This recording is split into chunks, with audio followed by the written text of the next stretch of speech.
afternoon, everyone. Welcome to this uh, odd time of the week, odd time of the day live stream. But as I promised, although I broke part of the promise, but I told you guys that we would come with part two of the trial testimony of Detective Kim Davis, and uh, which would be the cross examination since Galen Gigger did direct examination on Sunday. I think that we saw that on Sunday. And then we have the second part now where Scott Adams will cross-examine her. And I found her to be incredibly disingenuous, almost snarky to a point. But that's just her. That's the way she is with all the cross examinations. But I mean, really, the word disingenuous, I kind of feel like is being nice because I'd rather just call it, flat out. I don't want to say lies, but she does kind of lie and then she gets caught, kind of. And so, Scott Adams kind of questions her on it and she responds. But anyway, so yeah, it's this is just another testimony by her that really annoys the hell out of me. So, but everything she said and did annoyed the hell out of me. So it's kind of, I don't know which one is worse when it comes to Kim Davis. So anyway, so welcome everyone. Welcome to those who are in the chat or lurking or who will be listening on replay. And I want to say welcome to Rick D. And thank you for joining me today. How are you doing today, Rick? Doing good. Not happy with the weather, but doing good. Yeah. Are you It still is snowing here in Tennessee in the middle of March. well? Not heavy, but it's snowing. We oddly enough, I mean, we haven't had snow. I live in central Utah, and normally we get a good fair amount of snow throughout the winter. And this winter has been, I don't know, it's been really, we haven't had much snow. I'll just say that. And then 2 days ago, I think it was about 48 hours ago, some snow clouds rolled in and it started snowing, and we had like a little blizzard, and we did get maybe a half an inch to an inch of snow that stuck, but that's all gone today. It didn't stay. So I missed the snow. I wanted snow, but I don't want it now. I wanted it 3 months ago when it was supposed to be here. So yeah, I feel you. But you guys don't normally get a lot of snow in Tennessee, do you? Or No, I don't really know. not normally. No. Yeah. Well, and Robert's been talking about the snow that he was getting in Prescott and Prescott, Arizona. I can't say it the way everybody else says it. Sorry, but I, I mean, maybe that is normal for that area. I don't know, but yeah, I was like, We wow, that's usually get some at some point in time over the winter, late winter. Yeah, in that area. I mean, yeah, it's not during winter. We'll get flurries every now and then. We might get like a half an inch. mm, Twice this year, we got over 5 inches in this area. wow. So, No, yeah. we did not get that much snow uh, at all here in the valley. And I don't live very far away. I mean, I'm fairly close to. I live in the northern part of town and not far away, not very far away from the foothills of the mountains, the Wasatch Front. And so, but we sure didn't get it. But there was quite a bit in the mountains, which is where it really needs to be. So, you know. Anyway, I just want to say welcome to everyone, and hopefully you will find today's video enlightening. There's a little entertaining. There's a little bit of, I have a pretty good members only video that I'm going to be able to make from this one, but it's going to be strictly members only because it's a little, there's some stuff that I don't want to make public unless, you're a channel member. So anyway, but as you'll see in the video, Davey from Off Label Podcast and Business Party Podcast will be he'll be doing the part for Galen Gigger, who does redirect at the end, which is just so annoying. Not Davey. Davey wasn't annoying. It's just the prosecutors. Just, you guys all know how I feel about Galen Gigger. Richard reads the part of Scott Adams. Jennifer will be reading the part of Detective Kim Davis. And I have to tell you, she pulled off the snark part of Kim Davis really well. At least I think she did. So I think you'll enjoy that. And then Rick reads the part of the judge, of disgraced former Judge Timothy Henderson, who has his own sexual assault issues a few years ago. So anyway, so I guess, what do you think, Rick? Should we go ahead and get it going? Go for it. All right, here we go.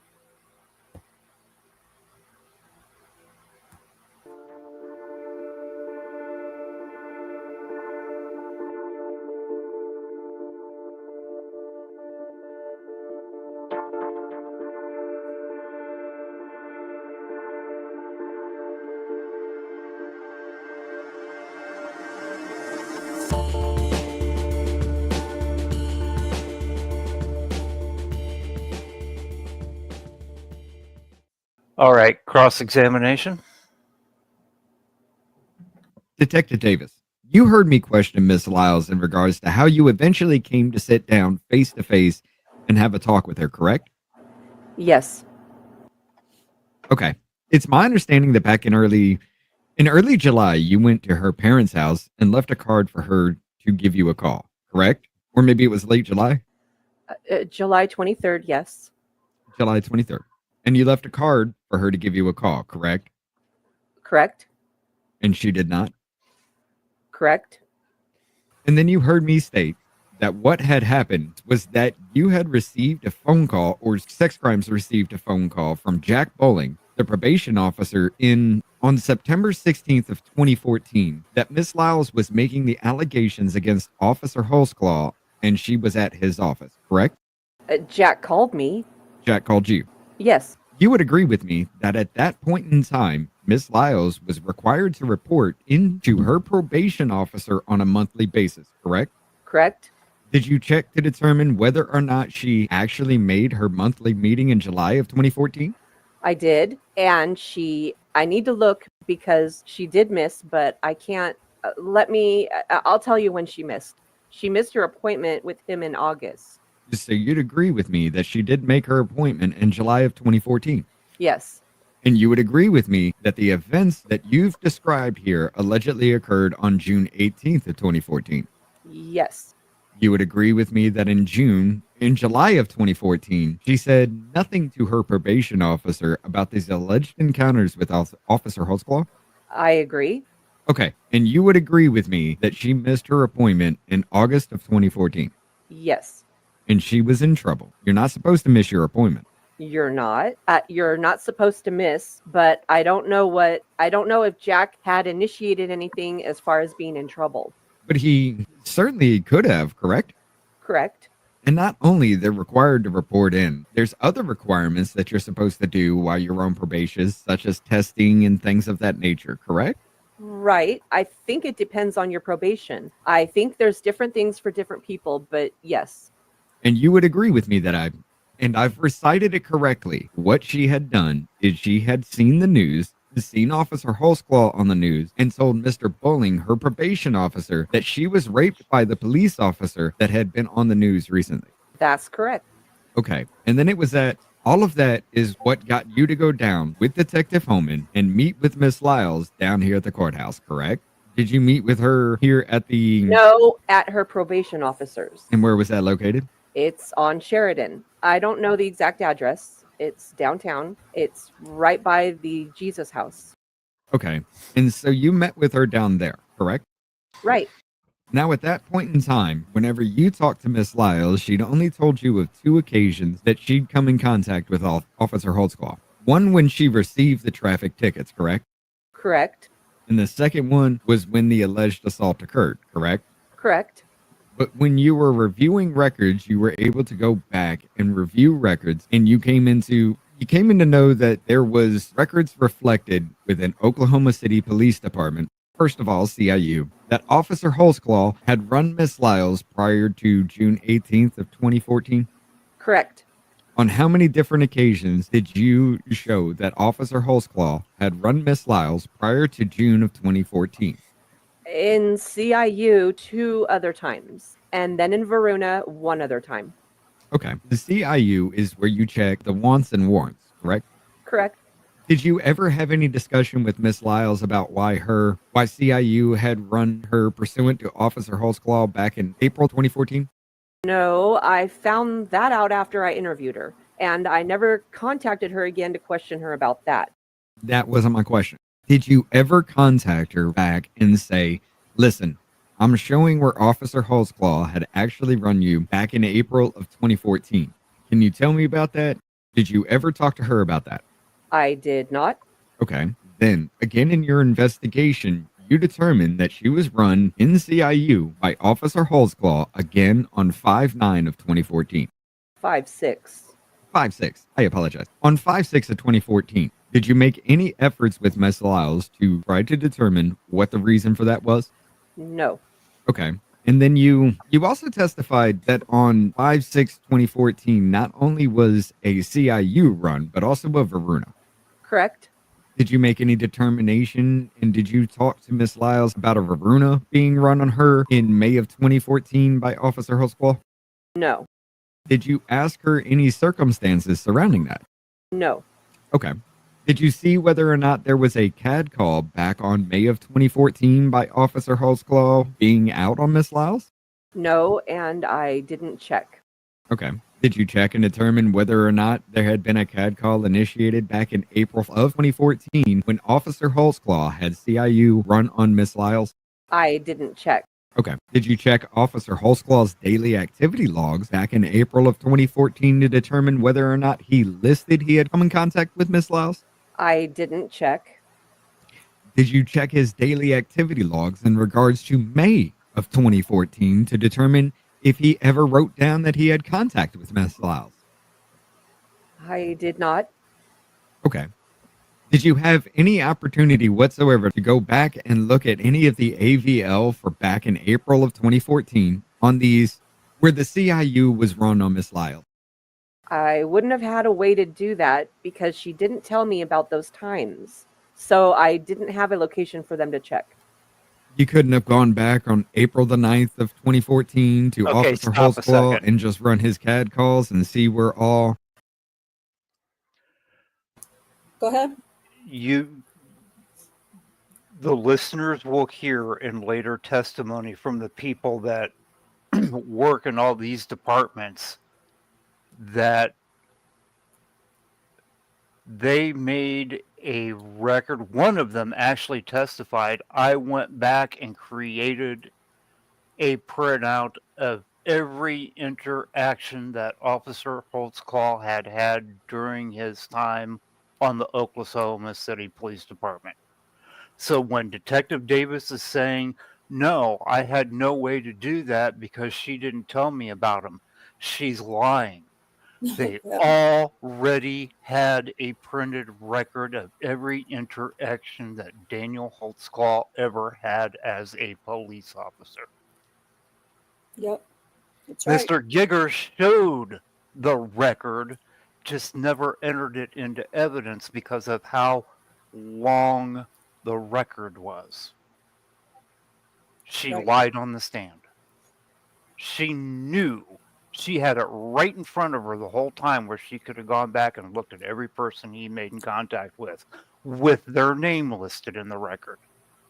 Yep. There's several ways. Yeah, I thank you for adding that in, Rick. There's several ways that she could have and did, in my opinion, check. You know, especially during the year. I think somewhere, I'm pretty sure, but I can't say 100% because I don't remember where I read it in my research. They had gone back into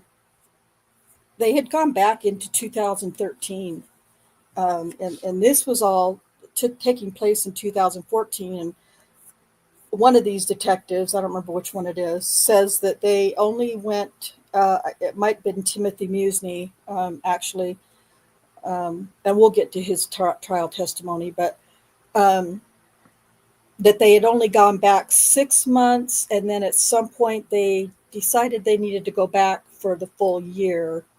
But at any rate, that's coming later. But anyway, they were, and like Rick said, they had every single contact Daniel had ever made, every single time he had ever run somebody in Verona. And when they wanted to use that against him, they found all kinds of evidence of people he had been running, and Yep. so Well, so when it was the other way she could have found out was she knew who her probation officer was. Yeah. Probation officers get notified anytime one of their people are running the system. All she had to do was pick up the phone and get a hold of her probation officer and go, "Hey, how many times in the past 6 months has she had an interaction with a police officer?" And the probation officer would have had it. She didn't want to find it. No. Well, if you're like me, Rick, I think you are. We know, I believe, full in my gut, my heart, my mind, and my soul, that she already had the information of the AVL and everything on all of them, actually, but on Kala Lyles. So, and I actually inserted a bit of a clip here, where, and they all, and her and Rocky Gregory will always testify every time they testify for an accuser. No, I did not get, know the information, the AVL information, before I spoke to the accuser. I don't believe that, but that's just me. I mean, I can't prove it. So, but Kim Davis's testimony at some point during one of the accuser's cases makes you go, okay, yeah, you don't sound very credible, but she was a star detective in Oklahoma City for some ungodly reason that I don't understand. So, anyway, yeah, thank you, Rick, for pointing that out. And I'm going to take this back just a teeny little bit. So we can hear it again, what the question is, and then what her responses are. Because it's what Rick mentioned is very, very valid and more genuine than what Kim Davis is in this testimony. So let's listen to this part again. CIU was wrong on Miss Lyles. I wouldn't have had a way to do that because she didn't tell me about those times. So I didn't have a location for them to check. You couldn't have gone back on April the 9th of 2014 to Officer Holtzclaw and just run his CAD calls and see where all, or his AVL, to see where all he had been on April of 2014? I could have done that. You wouldn't have been able to read it, though, because it had been all on top of each other. You would agree with me that on the CIU logs that we see here in evidence, there's a time at the very top of when that page was started? Correct. And you couldn't have simply said, anytime after this time, I want you to check the AVL and determine whether where Officer Holtzclaw's call, I could have done that, yes. and you did not. That's correct. And the same question is for the May 6th of 2014. You did nothing in regards to trying to retrieve any AVL. That's correct. And the same for CAD, correct?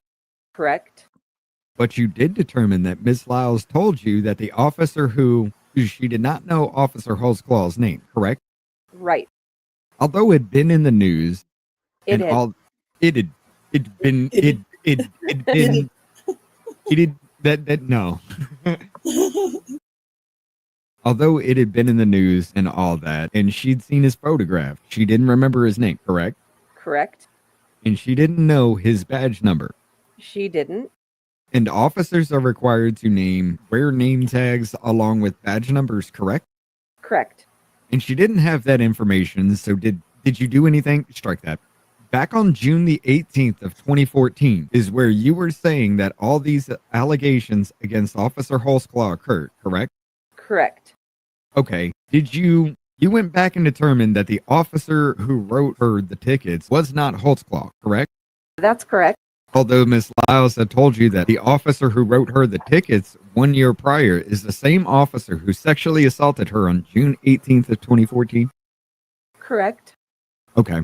And when you ran her through the municipal court records, you determined that it was a different officer here in Oklahoma City that had actually given her those tickets.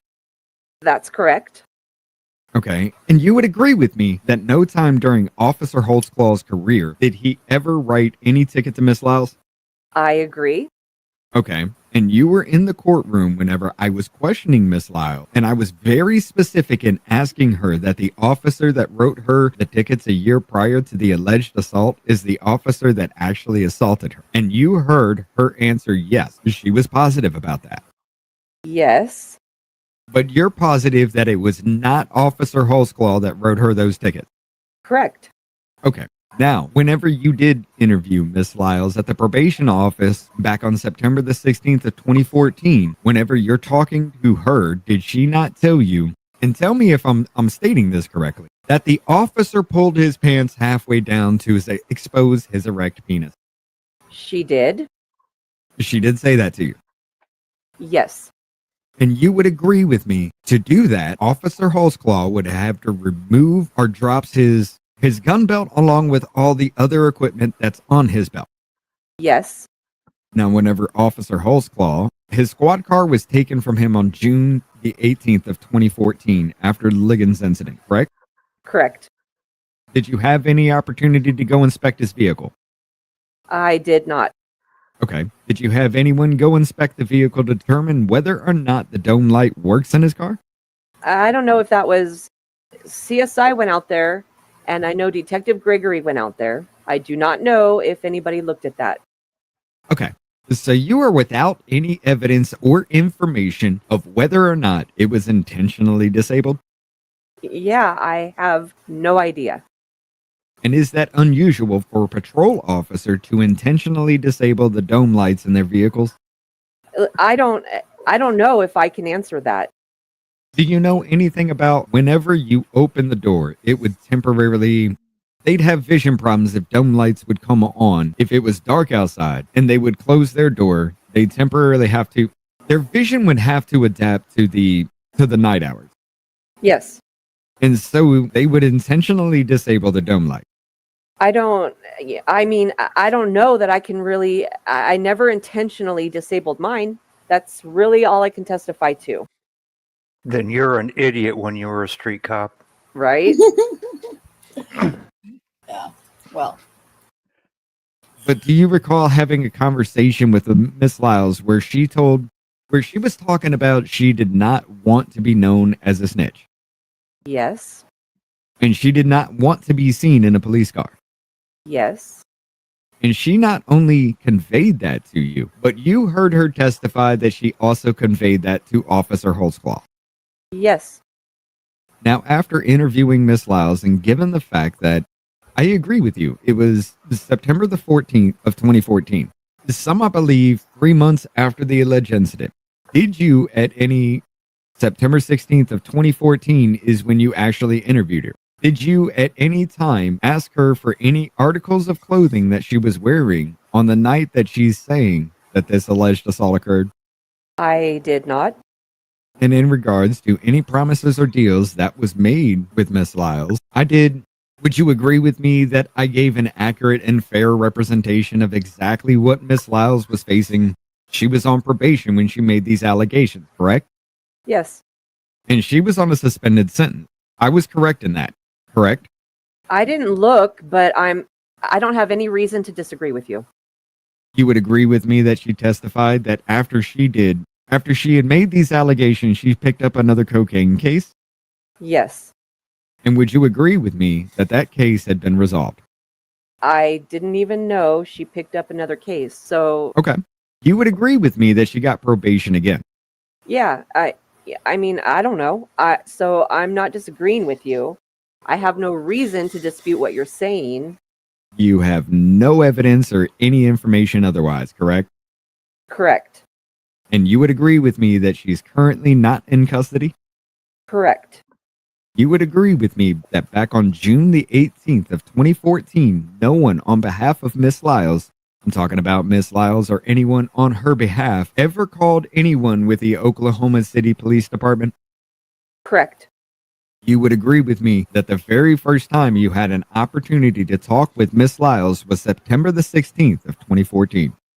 Correct. Now, there was a report made at one point in time. Would you agree with me that Miss Lyles was run on Varuna more than what she actually was run by Officer Holtzclaw? Yes. And that was a mistake on your behalf, correct? Correct.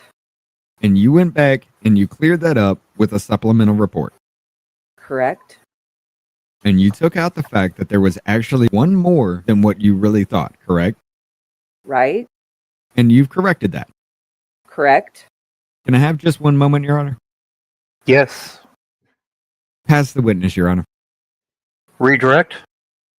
Detective, whenever you interviewed Kala Lyles for the first time in September of 2014, had anyone in your investigation received any information that a sexual assault occurred at the school on June the 18th?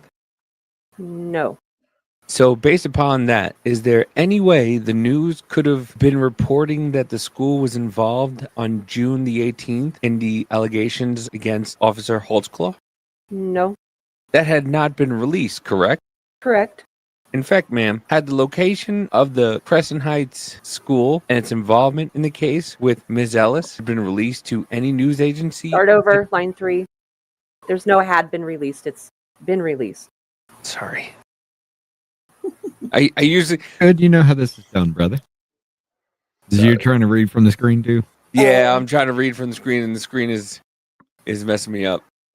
Well, I don't think Davey deserves it. I'd say let him suffer. Shut your face, Jennifer. My apologies, guys. I just need... No, you're fine. No apologies necessary. Stop it. Stop telling Davey he's fine. He is not fine. Shut up, Jennifer. All right. So 3730, we're in where are we starting from? Line 3. Hang on, let me. And line 3 at the top of the page. Yeah, gotcha. All right. Okay, well, good. Yeah. In fact, ma'am, had the location of Crescent Heights School and its involvement in the case with Miss Ellis been released to any news agencies at that time? No. Is that something you would release to a news agency? Absolutely not. So if she learned from watching, well, strike that.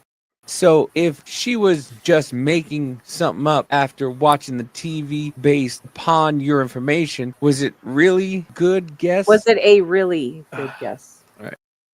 So if she was just making something up after watching the TV based upon your information, was it a really good guess to talk about going to school? Object to the form, Your Honor. Sustained. Based upon your investigation, ma'am, is there any way she would have known? That she would have known. Are we all retarded today? I Take think we a, are. take a deep breath, Davey. Based upon your investigation, ma'am, is there any way that she would have known that you can identify for this jury as to how it would be a good idea to talk about the school if if she was making this up? No. But yet that was significant to you in your investigation? Yes. Ma'am, in regards to Miss Lyles stating that it was the police officer, the same police officer who gave her a ticket, as is this the defendant, in the course of your investigation, were you able to determine how many times Miss Lyles has come in contact with law enforcement officers? I couldn't give you an exact number, but numerous. Okay. In fact, you ran Varuna, correct? I did. And the Varuna just shows whenever an actual police report was made. Right? For example, whenever officers come in contact, as did Officer Holtzclaw, on the date in May and the date in April, and that doesn't show up in Varuna unless there's a field interview card done, correct? Or a report. Correct? Right. And in Varuna, would you agree with me that there's over 45 different contacts with police officers Yes. where reports were generated? Yes. In fairness, one of those includes this case, correct? Correct. But that doesn't include other contacts with officers, correct? It does not. Given that there are literally dozens and dozens of contacts that Miss Lyles, we know, has had contact with, does it concern you that she got the two officers confused in regard to the tickets and the sexual assault? Just object to the form, Your Honor, and speculation. Well, the question is, does it concern you? Overruled. Does that concern you? No. And can you explain why that doesn't concern you? Because I went back and checked. I mean, obviously to see if he had actually wrote her tickets, and he hadn't. And she got them confused. But when I interviewed her, she told me that the officer that she saw on the news was the one that assaulted her. And then subsequent to that is when she gave you the times and the location that you were able to verify. Is that correct? Right? So even though she saw it on the news, did it concern you to a point where you began to be concerned about her being accurate, that it was this defendant that assaulted her? No, and not after I matched everything up that she said. Ma'am, in that regard as well, the dates in April and in May, Mr. Adams asked, did you go back to Miss Lyles and talk to her about coming in contact with Officer Holtzclaw, specifically on the April date or the May date? Do you remember those questions? I do. Why would you not do that? Well, one, I don't want to. I don't give them dates because I don't want to taint anything. And also, she told me... I know. I know. Well, I mean, that's yeah. very important to nail These down people- shit like These that. people are fucking retarded. Right? Yeah. You do better, Oklahoma. Okay, here I go. Well, one, I don't want to, I don't give them dates because I don't want to taint anything. And also, she told me when she was sexually assaulted, it was in the summertime. And April and May is not in the summertime. So the first thing I investigated on the Varuna runs and stuff was the June 18th. And I matched everything up. So she only told me she was sexually assaulted one time. I was able to find out which day, so I didn't see a point in trying to find his AVL for the days she didn't say she was actually assaulted.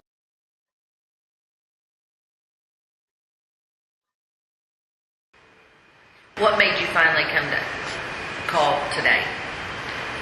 I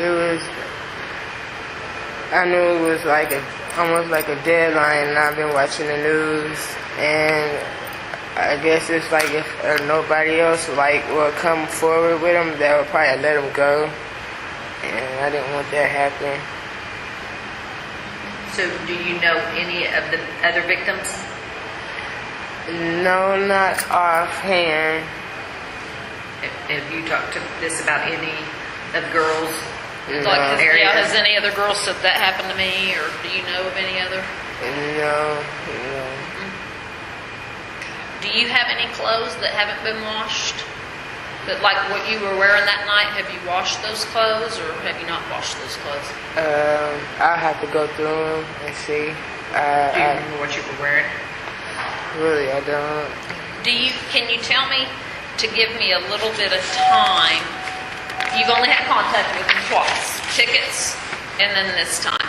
Was it summer months? Was it warm outside? It was warm. It was warm? Okay. I'm going to take a DNA sample from you. Are you fine with that? Okay. It's just Q-tips on the inside of your mouth. Have you had that done before? Mm-hmm.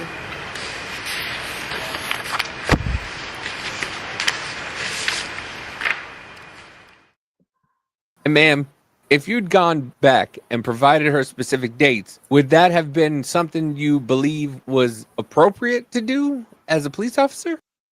No. And in fact, has that been called into question in this case? That the police gives individual dates to talk about? That's correct. So to do that would have been something that you know would have been asked about later? Correct. In that regard, counsel asked, did you check No, CAD? no. Davey, put a comma after regard. Okay. To... Get out of here. The stupid cat keeps coming at me. Even the cat wants to ride your ass. This is getting a little weird. Okay, what line are we on? Line 5. Okay. In that regard, counsel asked, did you check? In that regard, counsel. No. In that regard, counsel asked. Okay. In that regard, counsel asked. No. Davey. In that regard, pause. Counsel Pause. asked, did you? Yeah. In that Pause regard, after the word regard. Okay. counsel asked, did you? In that regard, counsel. Shit. Counsel asked. Just counsel asked. In that regard, counsel asked, did you? In that regard, counsel asked, did you check CAD? Did Yeah. you check those different things to see about those contacts? Stop him. It's CAD, Davey. Yeah. Oh, So okay. in that regard, counsel asked, did you check CAD? In that regard, counsel asked, did you check CAD? Did you check those different things to see about those contacts in April and in May? Do you remember those questions? Yes. And you said you did not check those? Correct. And is the reason you did not check those consistent with the reason you just gave me? Yes. And that is, had she made allegations except for the one time? She had not. And the timing of it you felt was appropriate? Correct. However, ma'am, did you go back and check to see if Officer Holtzclaw ever did a field interview card with Kala Lyles? I did. So even though there were other contacts, did you check to see if he had documented anything about her that would either identify her potentially as a possible snitch or anything, prostitute, drug area, whatever? I went back and checked, and he did not.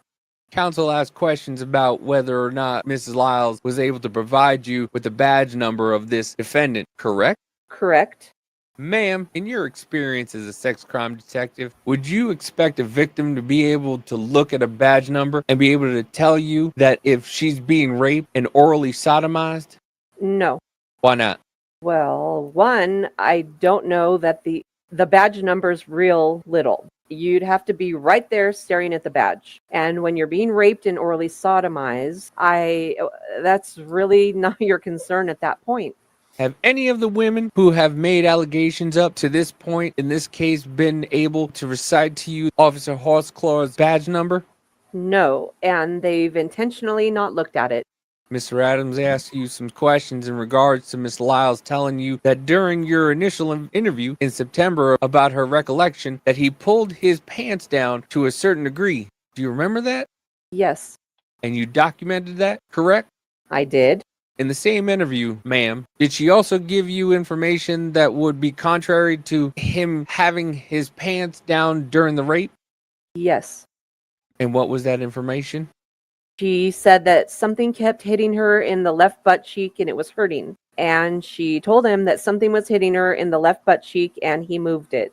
In the way she described that, and did she say in her interview also at one point that he exposed his penis through the zipper? Yes. Was that significant to you that she described that exposure in that manner, even though she had at one time told you that he pulled his pants down? Yes, Why was that significant? because all the other women that I had interviewed had said the same thing. Had Janie Liggins said anything to you about noticing the gun? Yes, Had Rosetta Great said something about that? yes, In your experience as a sex crime detective, given the totality of that information and the details, would you consider the fact, strike that, would you consider the fact that something was hitting her in the rear end to be a detail that would be significant to you as a sex crimes detective? yes, Okay, why? because that's if something's hitting her in the left butt cheek during sexual intercourse, that is something on his belt would be even with her buttocks, and it continually hitting would be consistent with him thrusting his penis in and out of her vagina. Is that a sensory detail? Something she could feel? Yes, And that's significant to you that she could recount sensory details like that yes, in your investigation? yes. And why is that significant to you as a sex crimes detective? Because your senses become, trying to put this the right way. You notice things with your sensory details as you're being sexually assaulted, whether it be by smell or feeling, sound. Sometimes your senses become heightened, and she was feeling that, the sense of touch, and that was significant. In your experience as a sex crimes detective, you know that? Strike that. Never mind. Okay, start over. You said that when it should have been what? Oh, okay. In your experience as a sex crime detective, you know what? Strike that. Never mind. I think that's all. Pass the witness. All right. Thank you, Detective. You can step down. Wait, whoa, where was Oh Richard? shit! My Oh, Line 8. No questions, Your Honor. all right. Thank you, Detective. You can step down. All right, ladies and gentlemen, I think that'll be a good time to break for the evening.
Okay.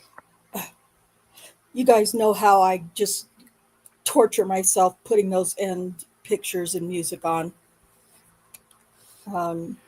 I do have to admit though, now that I watch that, Daniel looks like you got what was that show? It had those workaholics. Have you ever seen that show?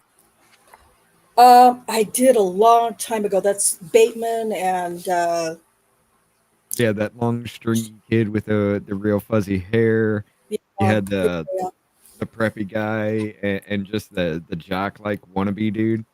right. Holtzclaw looks like that jock like wannabe dude in that show. And I just saw that and I was like, wait a minute. That's kind of spot on. But yeah. Oh, Hi everybody. welcome to Drunken Senpai, aka Voice of the People in the chat. So yeah, I have more. I have more pictures, of course. and so I'll do different. I'll probably just add different pictures, and I don't even know if I'll actually be able to do those end credits every time or not. But at any rate, yeah, it just breaks my heart, and you guys all know that. But I'll say it every time. Um, Great reading. I hope everybody really uh, enjoyed the testimony reading. Everybody did really, really good, really good. Uh, Jennifer said earlier in the chat that Richard, uh, Voice of the People, Drunken Senpai, Off Label Podcast. You got too many Everybody. names, dude. That you nailed it with Scott Adams, and you did extremely well reading that. I mean, you guys always do, but you seem to you were really into it. I didn't really have to do much editing with you, Richard, during that part. You sounded pretty natural to me. So, and then of course, Davey Well, I've pretty much come into that point. I've come into that part. I've done Scott Adams Yeah. 5 or 6 times now. Yeah, several times. Yeah. And Davies hasn't recorded or read with us for several weeks, and we're trying to move him into the Galen Gigger part, but it's so hard to read Galen Gigger. Scott Adams is hard too, but Galen Gigger is just nearly impossible to try to. I don't know. And Davies trying to put an accent on it as well at the same time, but Right. I did Gigger's part one time, and it was just like trying to literally work in 3 sentences all in the same breath is just kind of hard because he tries to go in every direction, just confuse everybody, yes. and just playing that, just reading it that one time I did, it was just, even at one point, it was like, this is no way. He just threw three thoughts into one sentence here. What is going on? Right. The Right. best way I can describe Giger when he talks and asks questions is imagine a stupid Robin Williams on a rant. Yeah. Yeah. Well, Yeah. that might work. No, but Robin was so good at taking different points from all over the place and just putting them into one sentence and it worked. Yeah. Giger does not have the talent that Robin Williams had. Well, No. he does have the talent of confusion, because when he, at one point in time when I was doing the reading, he was throwing out numbers left and right, and there's no way anybody without a sheet of paper would even follow any of that. No, and that's It's like, intentional. this number does He this. doesn't This want number him to. goes here. This number goes here. What was that number I told you about the first time? And that's What? intentional. He doesn't want them to remember it. No. And it's a dirty tactic, especially when you're talking about a jury of my peers. Maybe I wouldn't have to worry about that. But a jury of what the society deems peers, I have every bit of worry, because people aren't going to understand these numbers that are being thrown around. They're not going to understand the times and the Verona runs and how all that works. They don't really get it once you start throwing a whole bunch of numbers around. And it's a dirty tactic to do, because all you have to do is just be like, okay, at this time, he was here. At this time, he was here. Yeah. So to make it from here to here in that a lot amount of time, he had to have been traveling roughly around this speed. And people would understand that, But she's saying at this time he was here, and at this time he was here, but 12 minutes ago, or 12 minutes before that, he was here, and then 17 minutes after the incident, he was here. And you're just like, I can't track that in my mind, He's not trying to tell the story is the way it happened. He's trying to set up bits and pieces and making them all mesh together. I wish Sheree were here, because she's an actual lawyer, but my observations over time have been particularly when a prosecutor does that, scatters numbers out of order. You're right. they're confusing, and it's intentionally confusing. But when you get to the closing arguments, they're very coherent in listing in order exactly which exhibits they want you to remember to Right. make it easier for you to. They're manipulating, is what they're doing. I just don't like the whole little lawyer tactic as far as that goes. Because when you're talking about this, you're talking about a man's freedom on the line. And I am 100%, all I've done is just come into this. I listened to that little interview with Scott Adams, and I've done the readings, and that's about it. But I'm 100% convinced this man is completely innocent. There's no way any of this could have ever happened.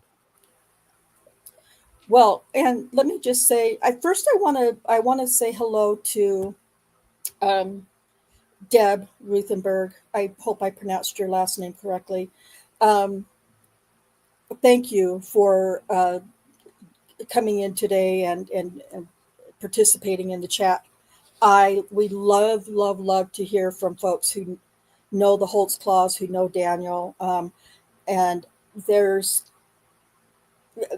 there we all here also believe in Daniel's innocence 100%. And I have, I mean, I haven't been able to meet Daniel. I speak to him once or twice a month, perhaps, and we write back and forth a little bit. But I just, hearing his voice under the circumstances is really, really nice in one respect, but really, really heartbreaking in another. So I really appreciate you being here and listening. Again, I mentioned in the comments, we are real. When we're reading these transcripts, we're real. I cut most of it out because She never we, finishes the cuts anymore. huh? I said she never finishes the cuts anymore. Oh, I did on this one. I had to. But yeah, we just listen. And I feel like I need to say this every time because I just think it's important because we do have fun reading these transcripts and fun at the expense of the state of Oklahoma and the judge and the prosecutors and the detectives.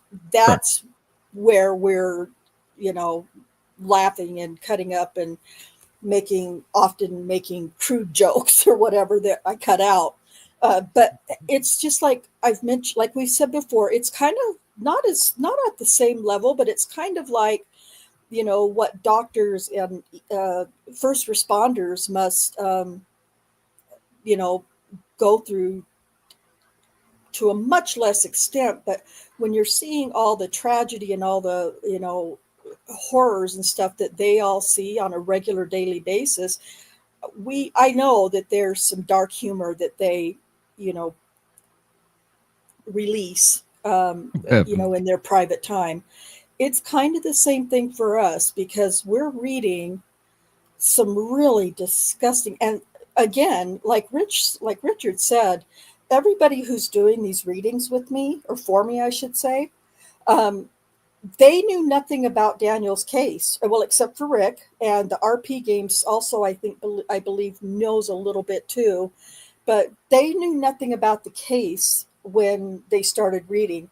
All they knew was that, I was trying to do this on the channel, read these transcripts, and it started with Richard saying, hey, I'd love to help. If you need some help, let me know. Well, so when I finally needed help, I called on Richard, and then we've now kind of assembled a pretty good team of readers. Not that we can't always use more, because we can. Oh, we got some more coming. But none of these people, with the exception of Rick, and of course my BFF, I don't recall, Cherie. I don't know if she's still in the chat or not, but she, we're the only three who knew anything about it. And just with reading testimony transcripts just of two of the accusers that these guys have helped read so far. I think they started with Rosetta Great, and then we've now moved on to Kala Lyles. Just in those two cases, from police report, interviews, to end of trial testimony in these two particular accusers, they can see, they have seen and recognize easily the corruption that was just pounded on top of Daniel in this case. There should have never been a case, but they anyway, it wasn't very long until I think Jennifer was the first one that said something to me about getting her mom involved in listening as Jennifer was reading. And her mom was very quick to say, wait, what happened to this guy? Why is he in prison? And so, and then to Richard and Davy and everybody, the others who have believed in his innocence, it came with just reading testimony from two accusers so far. And so, I'm sorry, you have no DNA evidence. Yeah. That's the biggest one. You have no DNA evidence. There, in this process, the way they described it, there would have been some kind of residue left on the pants. There was nothing. Okay, here we go, guys. You ready for this? Yep. What was Detective Davis's testimony on the stand as to how she knew it wasn't April or May? Because it was warm, right? Well, I knew it because it was warm. Here we go. Yeah. I love making her look like a flippin' dipwad. It's not hard. Oklahoma City, Oklahoma, May 2014, May 1st, high 70, low 66. May 2nd, high 75, low 72. May 3rd, high 88, low 84. May 4th, high 97, low 91. May 5th, high 97, low 90. May 6th, high 91, low 88. May 7th, high 88, low 79. Do I need to keep going? For the heat, though, I guess that would actually... All the way through the month. That would actually rely on the humidity in the air, though. Because that kind of weather in my area, dude, you're just wiped out by the end of the day. Yep. But that kind of weather in maybe Arizona, that's cold. Yeah, but if I don't know how 88, Oklahoma 90 is not what Detective Davis considers warm. Again, I don't know what Oklahoma's like a humidity would be, though. The surface of the sun. Yeah, this particular chart does not give me what the humidity was. It does give me the wind. If it was like 30 to 50. Wait a minute. Yes, it does. I just got to hold my little cursor over the day. Let's see. Let's go back. If it was about 30 to 50, it'd be a noticeable heat, but not like it would be here in the South where you got 80% humidity and you feel like you're just swimming through the air. Well, I don't know how high it is. We were there, Cherie and I were there. It'll be, let's see, it was July 2023. See, I'm seeing 70% humidity. Yeah, it was quite humid. 83% humidity, 89% humidity. Yeah, then she straight up lied. She would have been sweating 5 minutes after stepping out of her house. Yeah. Yeah. But, yeah, that's thank you May. for doing that. Right. I haven't looked at April yet. Let's see. How do I change it to the previous month? Can I just unless you've been living in the desert and you moved over there? But I don't think Kim Davis, like, she's been there for a while, hasn't she? Well, as far as I know, she's born and raised in Oklahoma. Oh, then she should be 100% used to that weather. That would have been hot to her. Yeah. Well, and that's the reason that I wanted to put in the little excerpt from the recorded interview. The whole entire interview is about 22 or 23 minutes long. I want to transcribe it and upload that for you guys, though. There's an But important answer that was given in that clip from that interview when she asked her, I can't remember the exact wording, but something about why did you call now, and what did the accuser say? I knew there was a deadline. yeah, Deadline yeah, for what? deadline for what? By the time yes, thank you for pointing that out, Rick.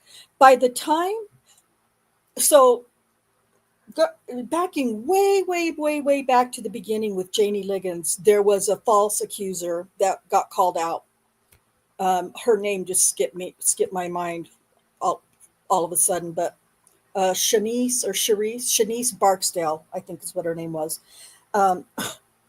And she made a false accusation, and that's almost exactly the same thing that she said when Rocky Gregory called her out on it. Well, because I felt sorry for this. Talking about Janie Liggins, I felt sorry for this old grandma. She was 56. Come on, I'm 63 and I'm not old.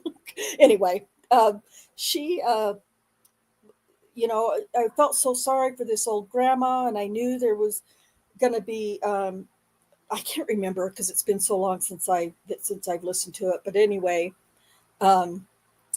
she said, and I didn't know if anyone else would come forward, and I didn't want I didn't want her to be the only one, or something. That I paraphrased the whole thing, but at any rate, well, I so can tell you one thing: it wasn't the statute of limitations, because in Oklahoma, for any type of sexual assault, it's 12 years. yeah. So it wasn't a deadline for the statute of limitations. So what was the deadline? What was the deadline? Yeah, exactly. And why would she? Yeah, it's really odd. It was a really odd thing to say, because at this point, this was September 16th, I believe, of 2014. They were practically finished investigating at this point. Well, I mean, at this point, when they're talking to Lyles, they're still not sure. Well, they don't know who the minuscule amount of DNA belongs to, which female. Again, I've said this a million times. Why they didn't just go and look at who was stopped before Kayla is beyond me. But at any rate, they finally found Adara Gardner, and she came in around October. And as far as I remember, she was the last one that they interviewed for the case. Well, that they made a case with. So, what? What deadline? What deadline? This, I'm trying to remember exactly off the top of my head what the statute number is. I think it's 22-152 in Oklahoma.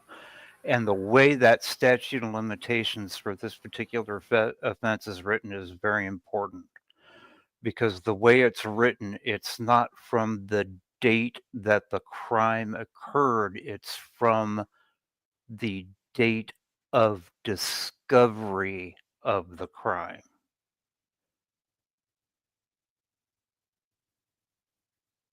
Yeah, I mean everything would So run off she date could have of waited discovery. 10 years and then got a hold and gone, oh, by the way, that cop you guys prosecuted, yeah, he got me too.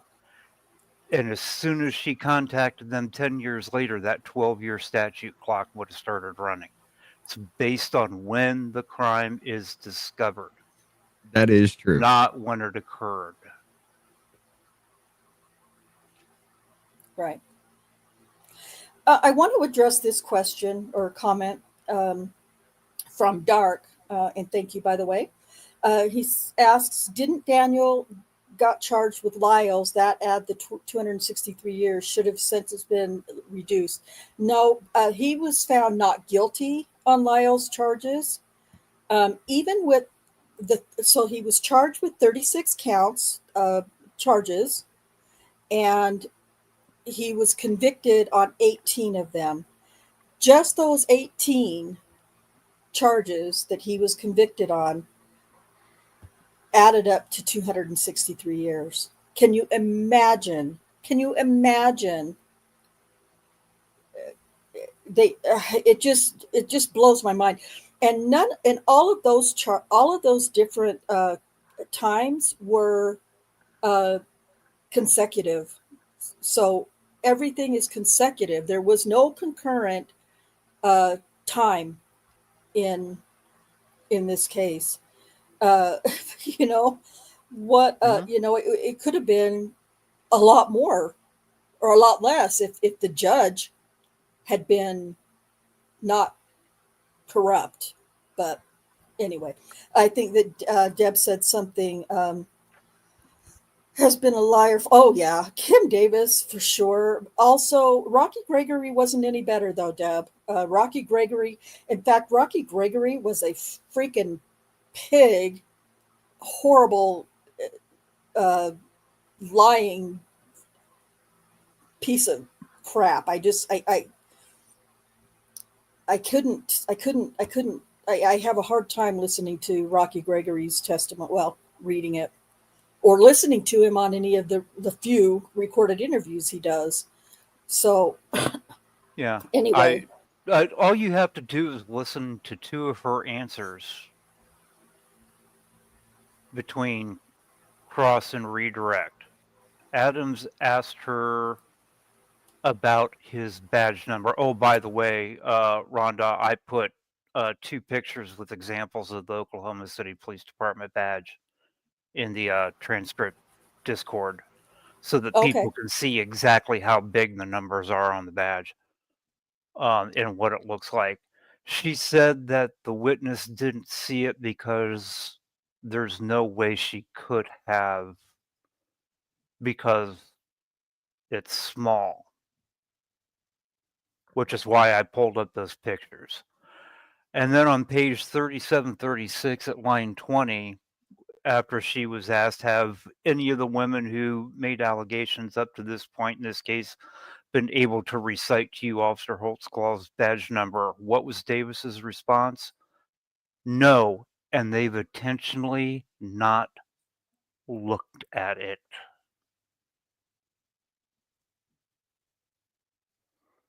So for that particular accuser, she wouldn't have been able to see it because it was too small. But the reason that other accusers didn't see it was because they intentionally didn't look. Now go ahead and back that out. Don't zoom in. Back that out. Keep that picture up. How far away from that officer do you think that camera is? Within 3 feet. How far do you think it is from his badge to the zipper of his pants? About 3 to 4.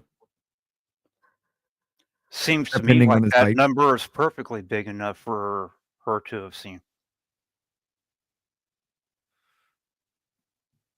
Probably.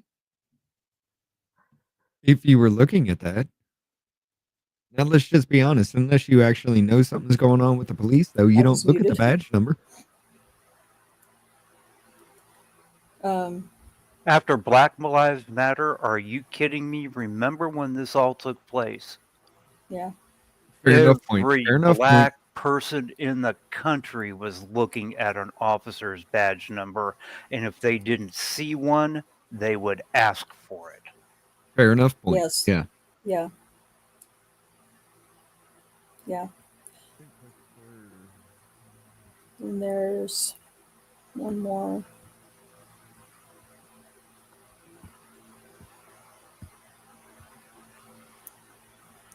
And then there's the other one.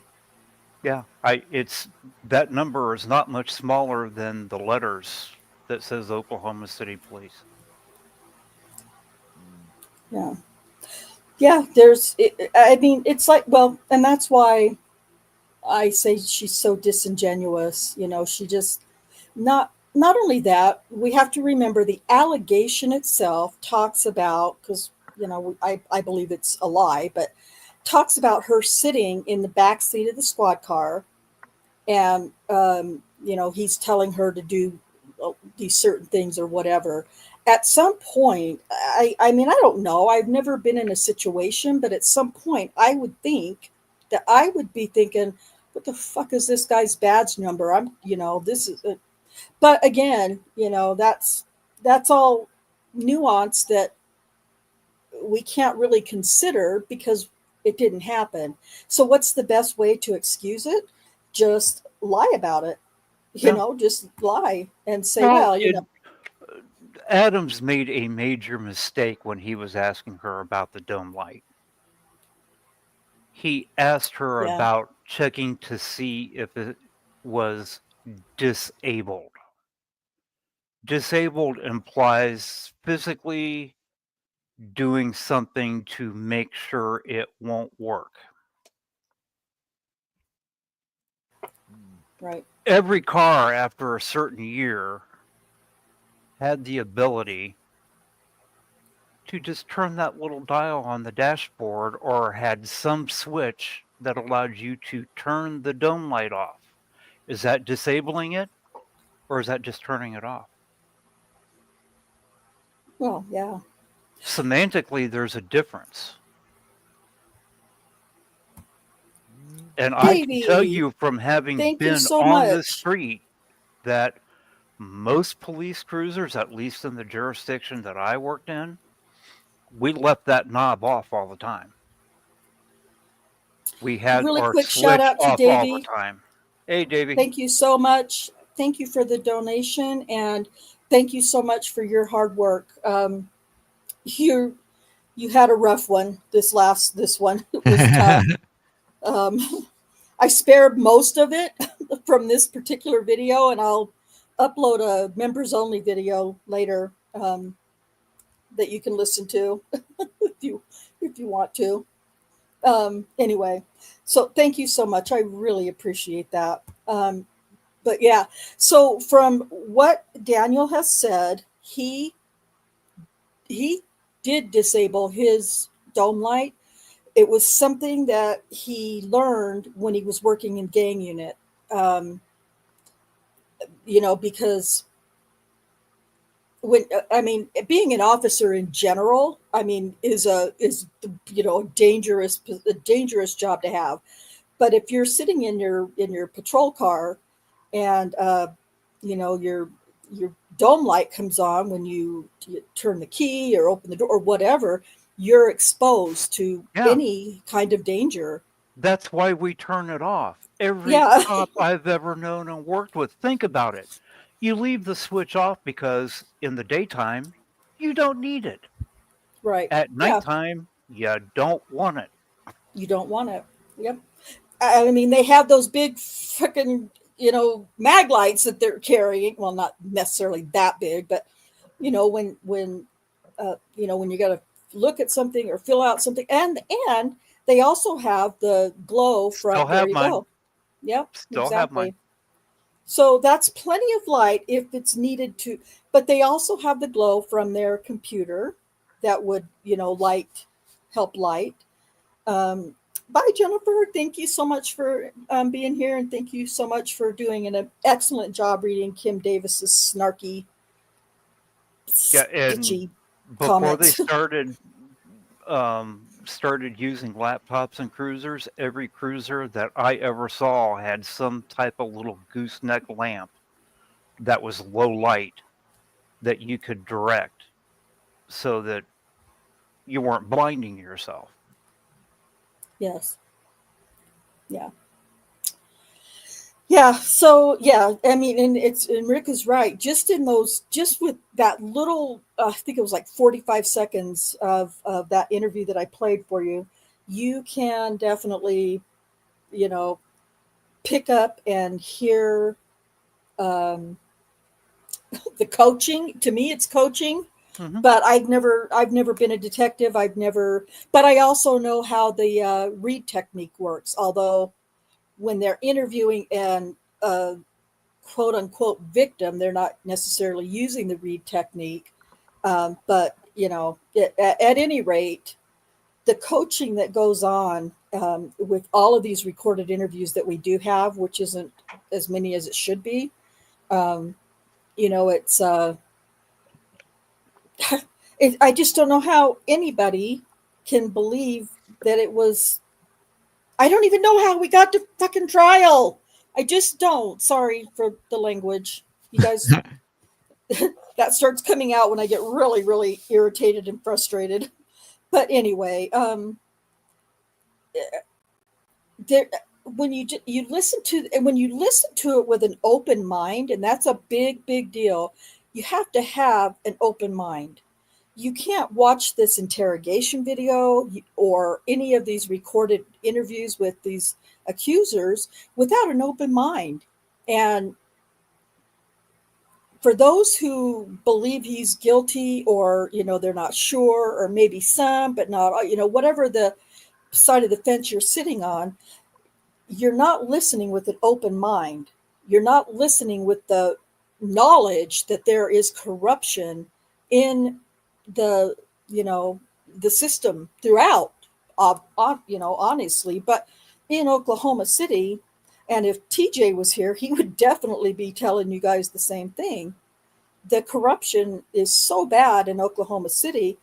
I mean, they have 2 cases in the Supreme Court right there, Supreme Court of the United States right now. Only one now, because they sent Richard Glossop's back. Right.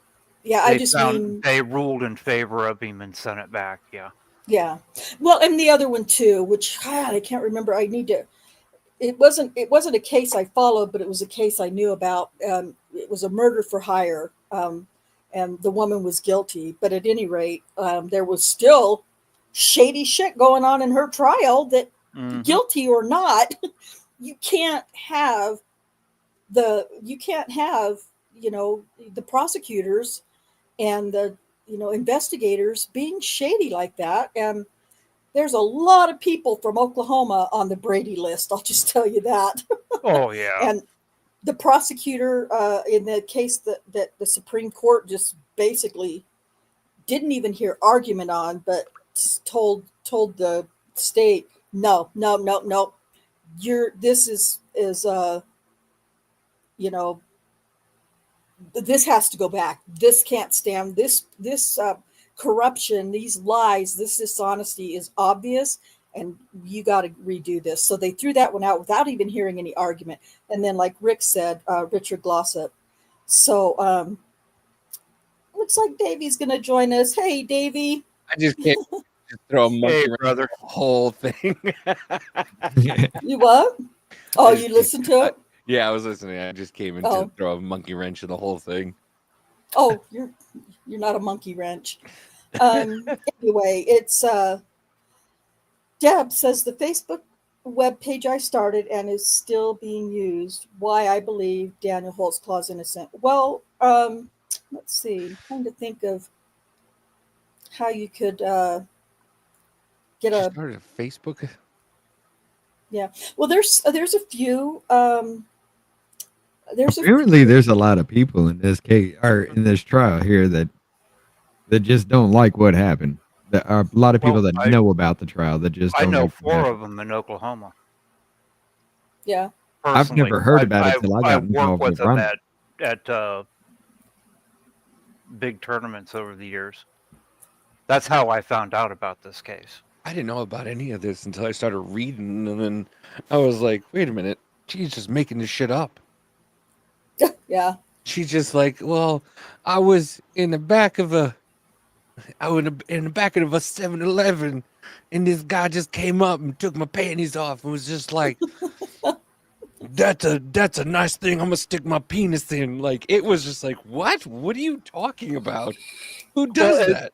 There was another part it got of bad. Detective Davis's case, our testimony, and you guys probably couldn't see me because Rhonda makes the transcript big on the screen, where she was asked about if she had gone back and looked at something. I can't remember exactly how the question was worded, and her response was, no, it would have tainted my case.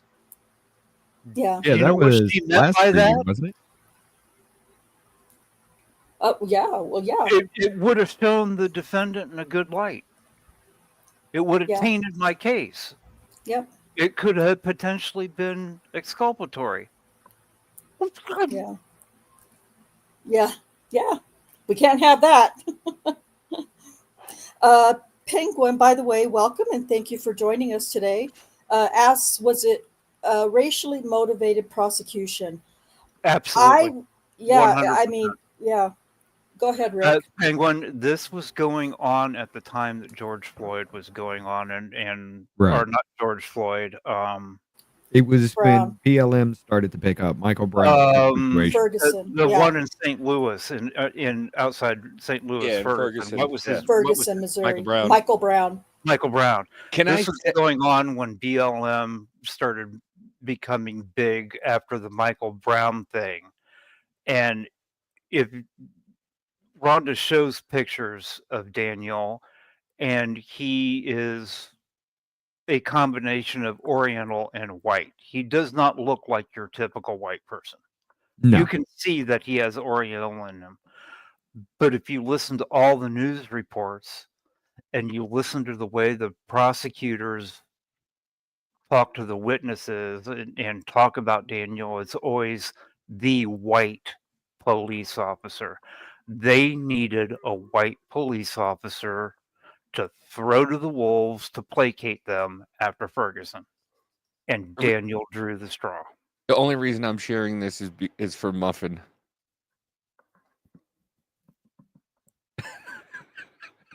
What is this?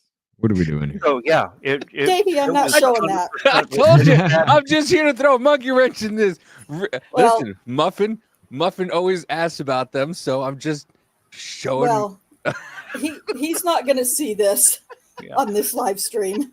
In fact, Penguin, but y'all one of can. the accusers, which one was it, Rhonda, that actually described the officer that sexually assaulted her as a short black officer? That was But Sherry Daniel's Ellis. the one that got charged for it, and he's 6 foot and an Oriental. Yeah. Yeah, I have the Sherry Ellis transcripts that we did last year sometime. And I've shown you guys how, I don't know how many times. I'm going to show it. I'm going to find it and show it to you guys because Davey, you are a nut. This is what I deal with in the back end. Yeah, I told you, I just came in here to just fucking. Well, knock it off. Hold on. Here's Let another me one. find this. No, I'm not showing your shit on my live stream. You can see it in the bottom corner. Yes, I know. That's Carmen you're Electra. naughty. That was 25 years ago. Carmen Electra. Man. They can't see that, Davey. Well, you guys can. I can't see nothing without it being on screen. Only she can see it in the background. Anybody that's associated with that account can. 25 years ago. Good Lord. Yeah, Penguin. It's. I think the RP game said he was going to try to reach out and get some feedback from the behavior panel because they did a really bad job of.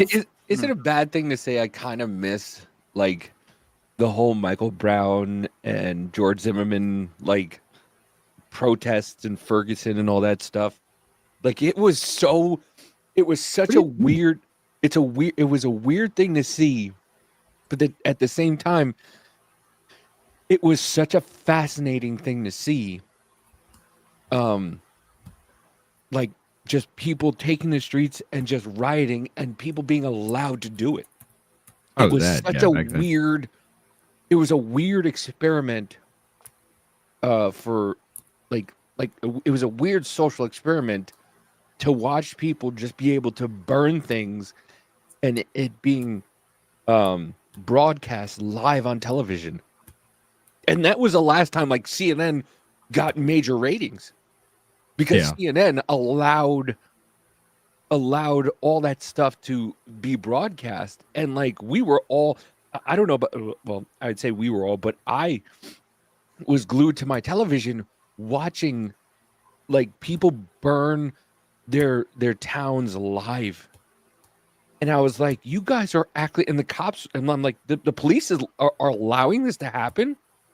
It was the weirdest social experiment I've ever seen in my lifetime.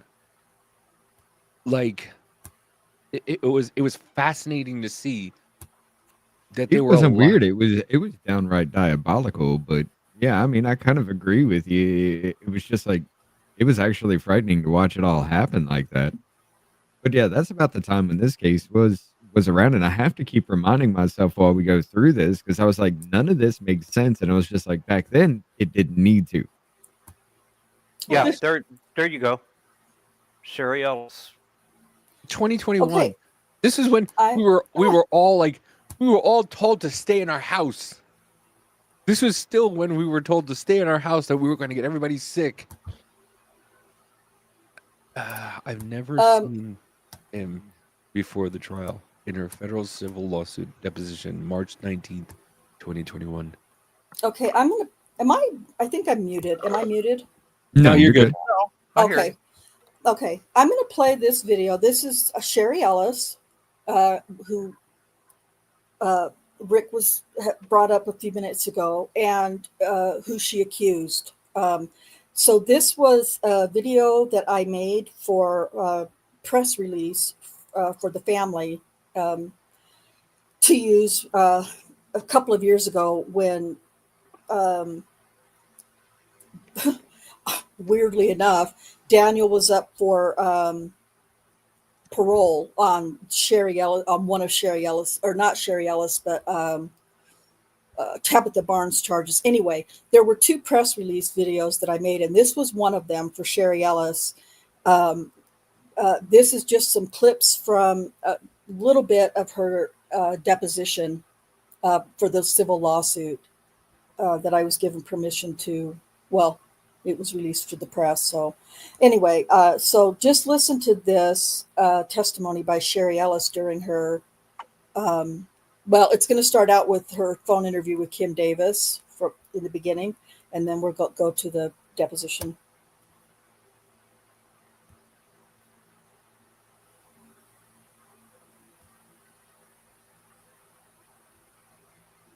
Penguin said mostly peaceful arson.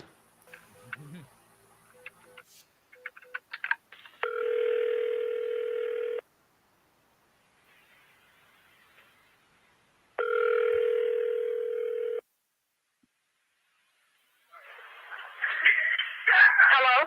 Is this Sherry? Yes. Sherry, this is Detective Davis. Yes, ma'am. Okay. You sound frantic in your messages.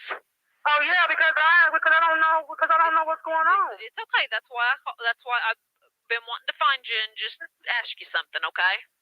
Okay. I have received a tip on. I work in sex crimes, and I've been working some cases, and I received a tip that you may have been sexually assaulted by a police officer. Yes, I have. I like Detective Davis' sensible hairdo. I know police department and police say all stick together. Well, Wait. together on this one. Oh, okay. So I would like to interview you. I didn't ever get his badge number. I don't know anything. So she just says, "Hey, I'm calling because you were sexually assaulted by a police officer." Did Sherry Ellis ever mention this before to anybody, or? I mean, did she ever report anything? Because that seems incredibly suspicious that an investigator would just call somebody up out of the blue and say, "I'm calling because you were assaulted by a police officer." And it's just a casually, Right. like, hey, I was just calling because you said you were sexually assaulted by a police officer. What? Did she report anything? Does anybody know this, or? Oh, I'm over here yapping away, and I was muted. No, Sherry Ellis, nobody reported anything except for Janie Liggins, and then the next accuser we're going to talk about, Shardarian Hill. otherwise, nobody reported anything. So Sherry Ellis was on the list that Lieutenant Musney created for them to go and investigate all these women, and Sherry Ellis was one of them. Sherry Ellis's story is Kala Lyles' story is so similar, almost even in words, so similar to Sherry Ellis's story. But so yeah, Okay. she calls her up and says, "I've received a tip that you may have been sexually assaulted by an Oklahoma City police officer or a police officer," whatever she says. That's how she addresses all of the accusers, though, Rich, when she you know, But that taints the line of questioning from the very beginning. yes, I don't want to laugh, but it's a silly thing. Thank to you. call up- It's not You silly. may I don't now wanna become a laugh. supervisor for detectives in the city of Oklahoma because you're smarter than they are. I don't want to laugh, but it's like, hey, I got information that you may have been sexually assaulted by a police officer. Okay, that would Like, have what? actually been a better way to phrase it when you're talking to a potential sexual assault Yeah, victim. like it's Do you really I want to just like use the word open-ended. "I've got a tip"? yeah. yeah, Hey, yeah. I would have said something with, like, we've heard some complaints about some of our officers, and we're asking the community. You lend into something like that. You wouldn't just be, "Hey, I'm calling because you were raped by a police officer. She hasn't reported shit." And she's like, "Yeah, I was. Cool." yeah, Like, that's what? what I mean. Like, hey, I got a tip that one of our police officers put his penis in you, and you didn't want to, and you didn't want it. And yeah, I did. There, I there called are in and said, so many better ways yeah. And to like I begin said, that. I don't want to laugh, but the way it's being said is just the weirdest fucking way ever. Well, and that's how they both did these interviews started this way for the most part. Yeah. Okay, I'm let's sorry. I finish. just had to what they're stop doing that is just to they're- bring they're that up. planting the idea twice. Yes. Right. Starts off introducing herself. I'm Detective Davis. I'm Yes. with the Sex Crimes Unit. Right. Yep. And You- then You gets could have to the just said question Detective Davis and of- left that out. or to the statement of, I got a tip that you may have been.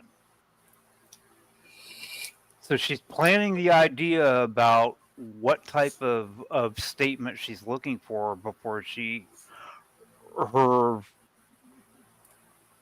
I the got logical way to do it would have been, I'm a detective with the Oklahoma City Police Department, and we are investigating because we have received information that some people have had some really bad run-ins with some of our officers. I got a tip that Has that happened to you? I got a tip that maybe one of our police officers put a digit or 6 of them into you. Like, what the fuck, madam? Excuse me? I'm sorry. Yeah, it's Okay. Like, Listen, it's I've only just a- gotten through a minute and a half of this video, so I know, but it's the way she did it is just so weird to me. Yeah, Like, well- you call somebody. If I were to call somebody and say, "Hey, like, I hear you were sexually assaulted by one of our officers. Like, what happened?" But the way she did it was just the weirdest thing ever. And not for nothing, her face and her haircut on the screen doesn't help her out at all. And what is she wearing? yeah. What is that Yeah. she's wearing? But yeah, no, it's just the way she did it was extremely weird. Yeah. To be like, hey, you were assaulted by an officer. Okay. Go Yeah, ahead. you're right. I agree, Davey. Let's stick together. Well, we ain't sticking together on this one. Oh, okay. So I would like to interview you. I didn't ever get his badge number. I don't know anything. I was terrified. I just didn't know what was going on because he said I'll do that, or he was going. I don't know. I didn't know whether if I still did it, or is he going to take me to jail or what. He was a black man. Okay. He was in a black and white police car.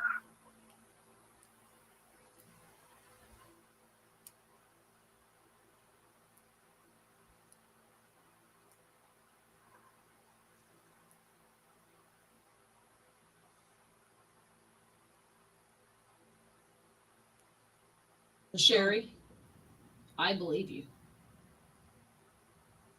If I didn't believe you, I wouldn't have been calling you, trying to find you. Okay. Let me ask you this.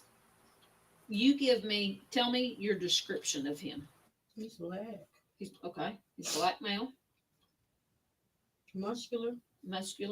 How tall could you tell? You're pretty tall. How tall are you?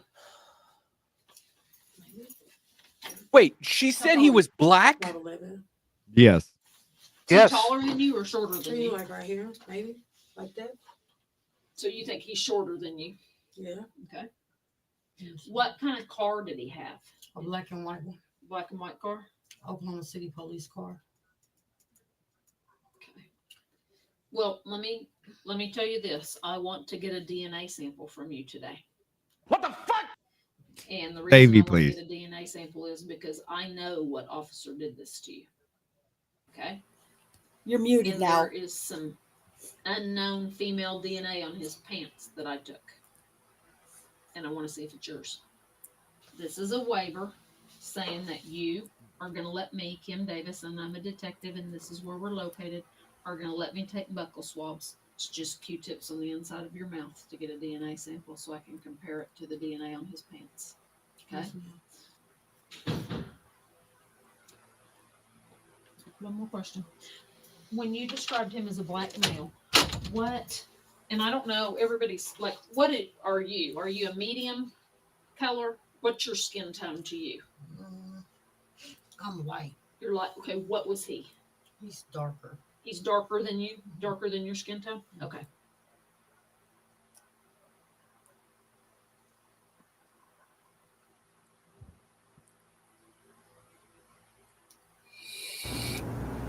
Okay, would you raise your right hand, please? Do you swear to tell the truth, the whole truth, and nothing but the truth, so help you God? I do.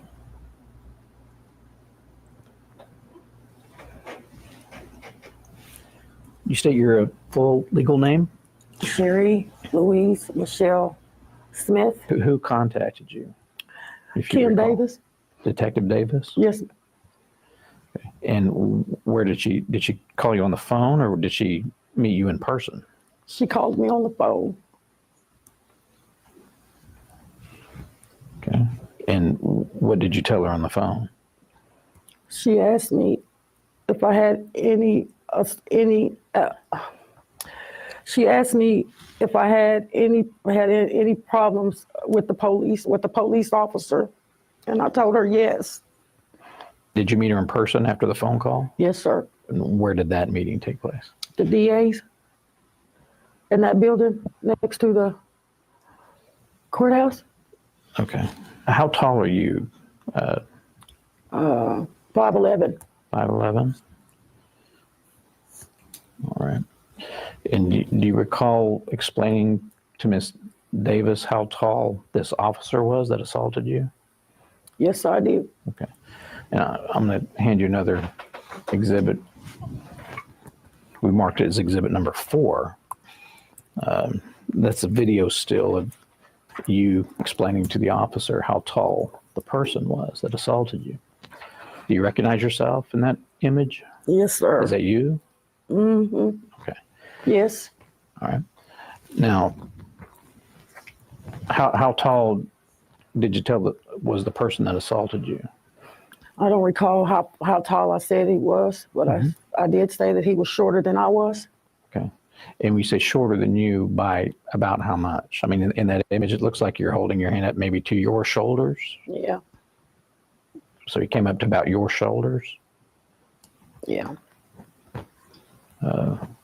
So maybe what, 5'5", 5'6"? Yes. A shorter man. Mm-hmm. Yes, sir. And how else would you physically describe the officer other than by height? I had said that he was black. He was dark complected. I think black. That's what I said. I'm marking this plaintiff's exhibit A. I have a copy for you here.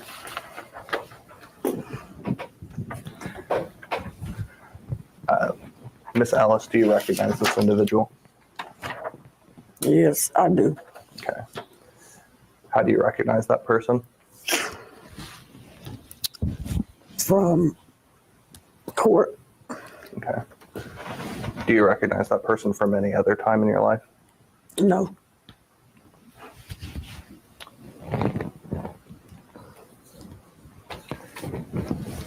At the time you were at trial, did you believe you had seen that individual before? No. I've seen him. During trial, that's when I seen him. Okay. Had you had any previous interactions with that man to your knowledge? Not to my knowledge. Besides him. What do you mean? It's besides, you know, I had never seen him but before trial. That's when I finally seen who accused of raping me.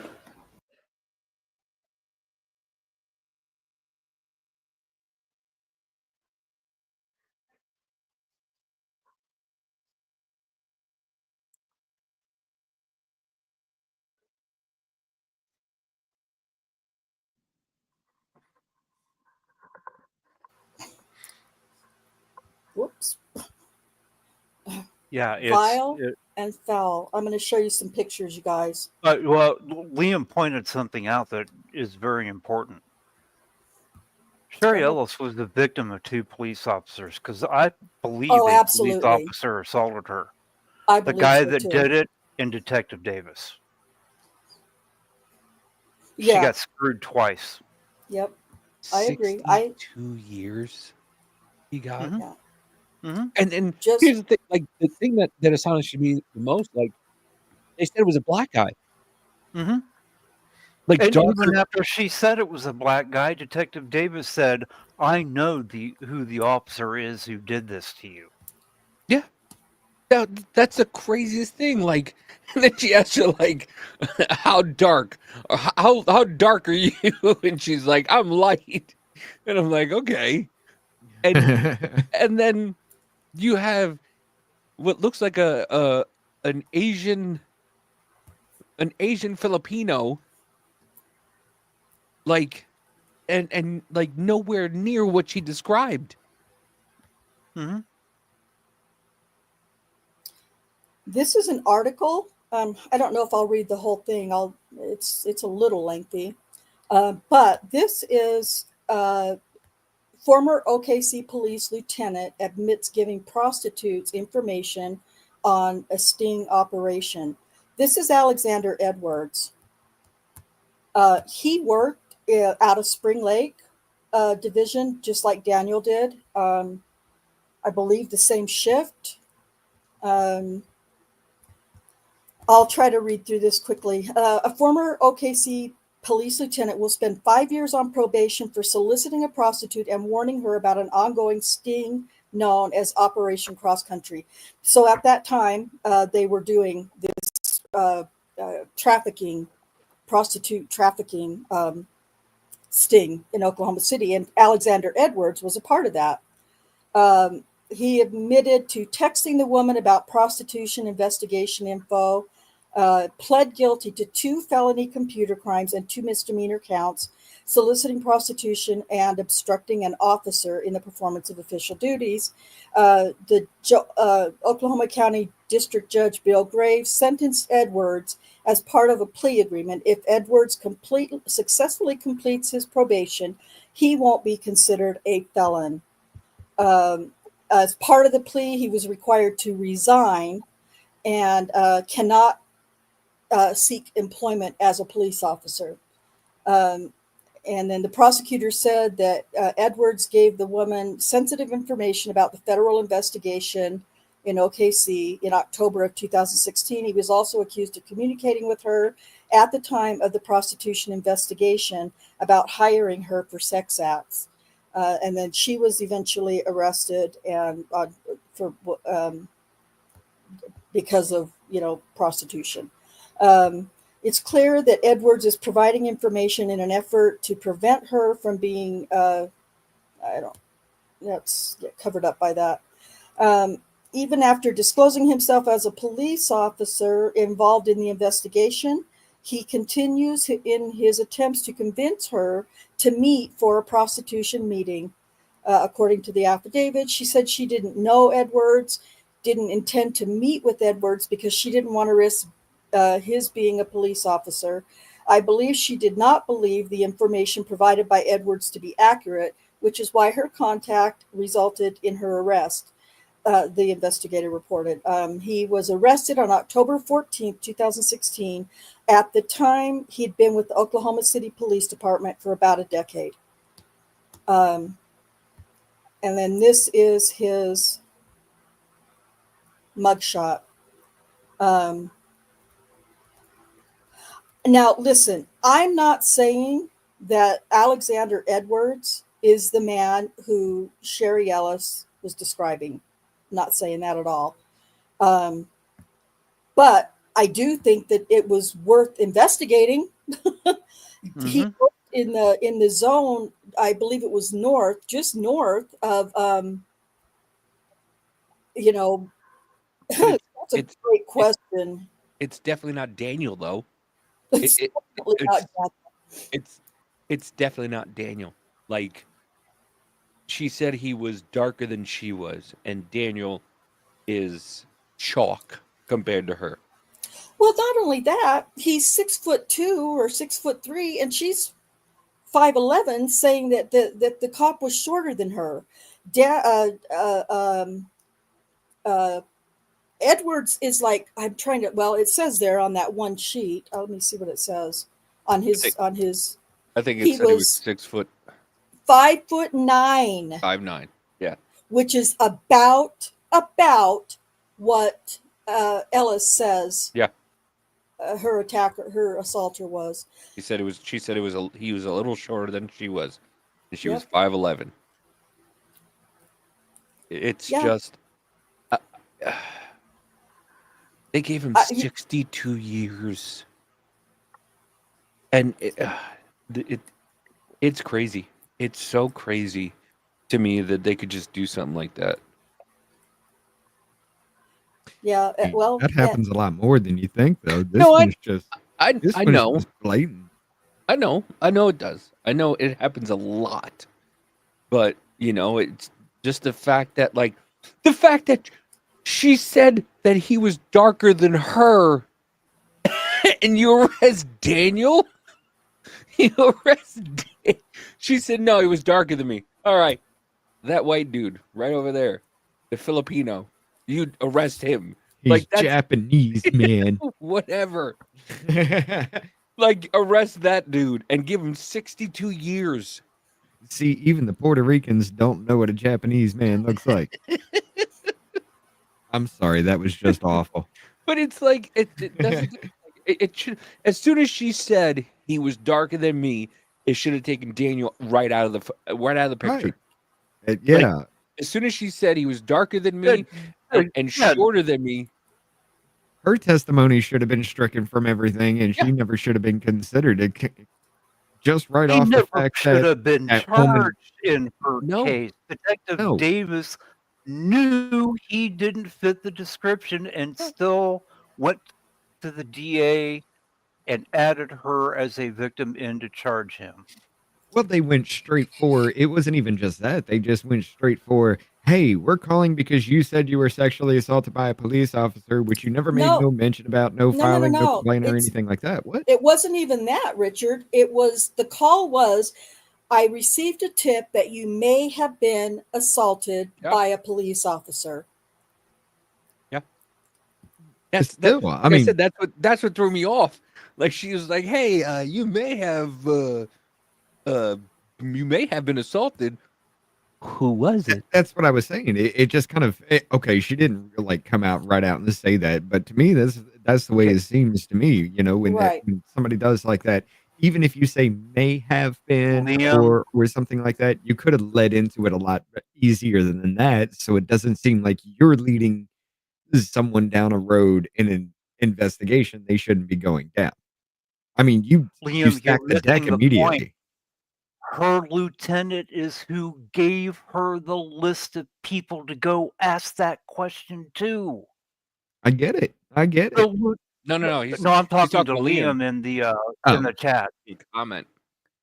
Her lieutenant is the one that put the potential victim list together. He's the one that created the parameters for them to go to find people to make victims out of. It's Her crazy. lieutenant was in on it as much as she was. Yeah.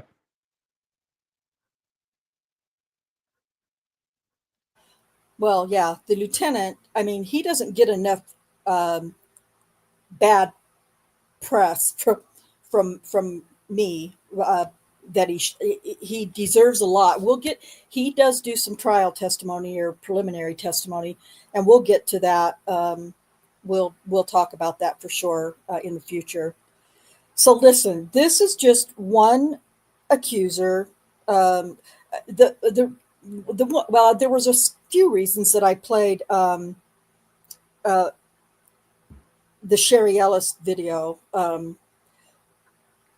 because of how she admits that you can tell that I believe she felt incredibly guilty giving that deposition when she realized, at least at that point, if not earlier, that she had identified the wrong man in court. Actually, she didn't even identify him in court. Let's just go back to the Sherry Ellis case.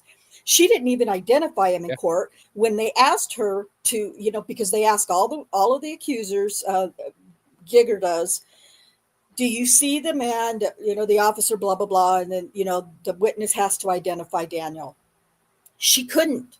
She was looking and if I'm not mistaken, Giger said, if you need to stand up to get a better look, you could. She looked around the courtroom and she could not identify Daniel as he was sitting at the defense table, which kind of makes it obvious. She couldn't identify him. If you're sitting at the defense table, that means that case is about you. So how could you not identify the defendant? Right. That should just rule you out completely on everything. If I was in the jury, I'd just be like, oh, why is she here? Yeah. What is the point of this? Because everything you can't identify? Okay, you just made up everything in your head, apparently. This cat right here.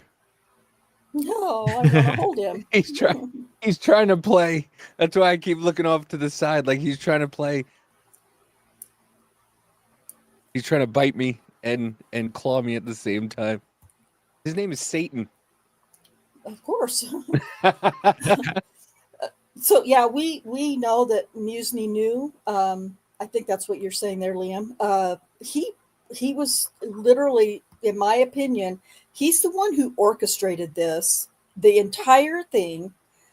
He was supported by his superiors, and all he did was tell his little minion detectives to go find these women and see if they're, I don't know what he said, but Here's one of the things I want to know.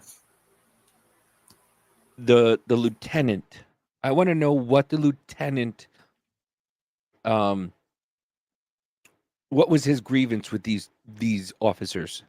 That's a good question. I want to know what the lieutenant, I want to know if these officers had write-ups before, if these officers, because... When you say officers, who are you talking about? Daniel and it was only Daniel. Well, I want to know because she said, Davis said that the lieutenant gave them a list of people. So I want to know the list of people. I want to know the officers' names that were on that list of people. And I want to know what their discipline record was. Okay, the list of people was black women who had a history of prostitution and drugs that Daniel, going through their Verona system, had contact with. Daniel only was the Daniel. only police Yeah. officer that was connected to that list. Okay. The I- I- lieutenant intentionally searched out women that fit a certain profile and handed that list to the sex crime detectives and said, "Go find them and talk to them."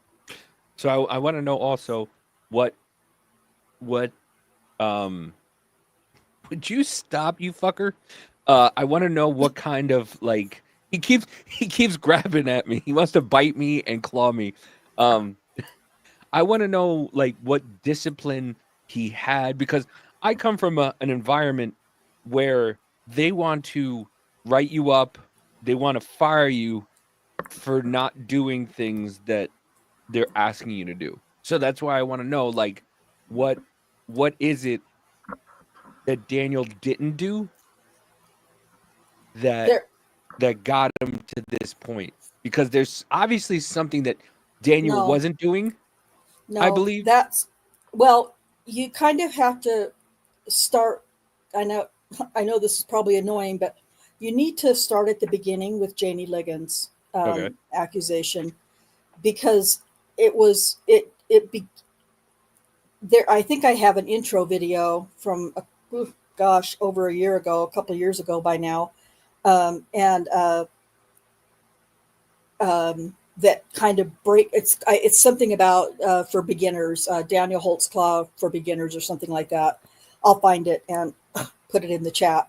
But it kind of explains how it all started. Daniel made the mistake of, yes, I agree with you completely, Deb, which goes to Rick's point about, but Daniel was half Asian, right? But yeah, but they didn't, the media didn't spin it that way. Well, and you well know that, Deb, Yeah. you well know that the media didn't spin it that he was half Asian. They made sure they said white. Yeah. I hate when they do that. Even like people who you can absolutely see are not white, they're just like white. And you're like, Yeah.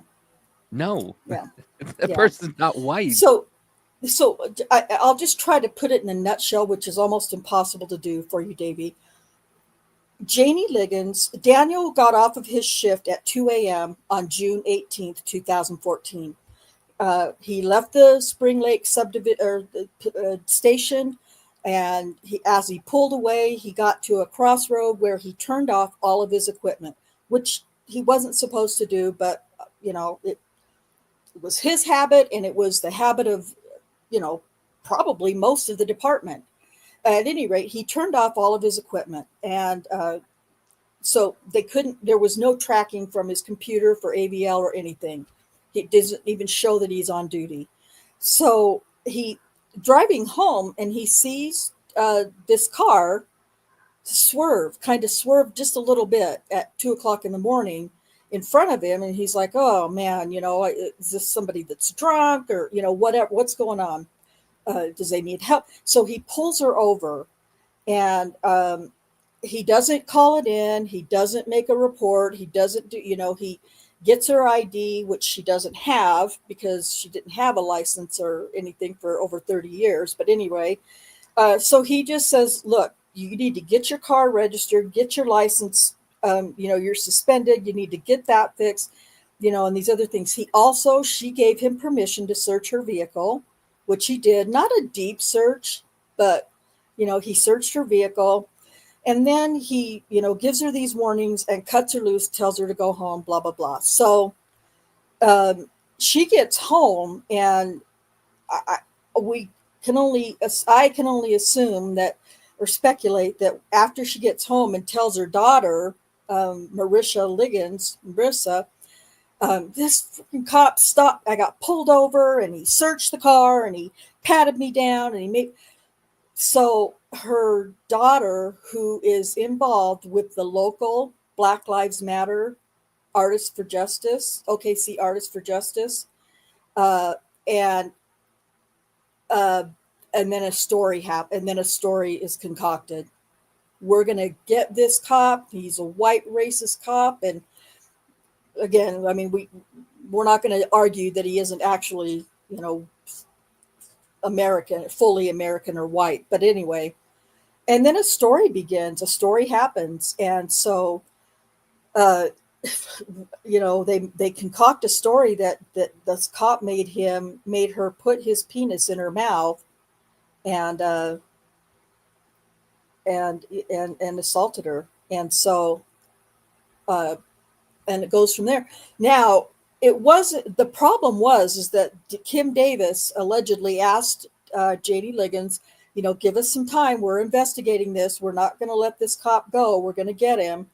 But give us some time. Don't go to the media. Don't. Well, 4 days later, Janie Liggins went to the media and gave an interview, an in-shadow interview about this. And that was it. That's all it took.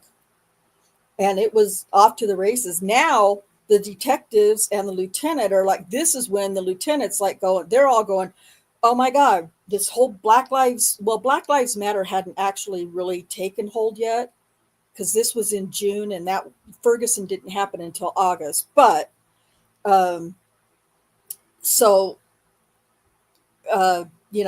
it just takes off from there. Oklahoma City was in the middle of, and Deb in the chat might be able to explain it a little better, but Oklahoma City had just begun.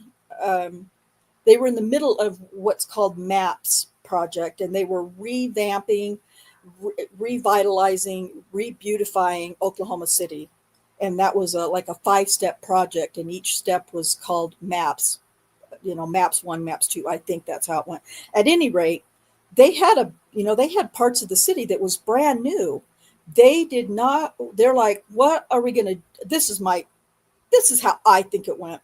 We cannot risk, having riots moving into our brand new part of the city and tearing it apart after we just built it. So there had to be a response from law enforcement to make something happen, or they risked Black Lives Matter, or the racial tension, I guess, wrecking their city. I think that's how that all started.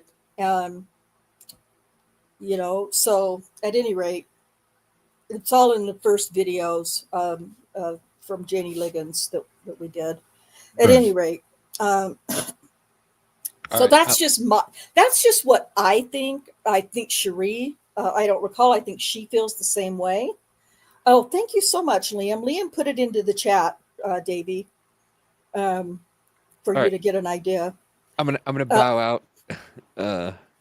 Get ready for this, but I just, like I said, I came in here to throw a monkey wrench in this whole thing. Yeah, to be an immature 42-year-old. To be my 8-year-old self. I love y'all.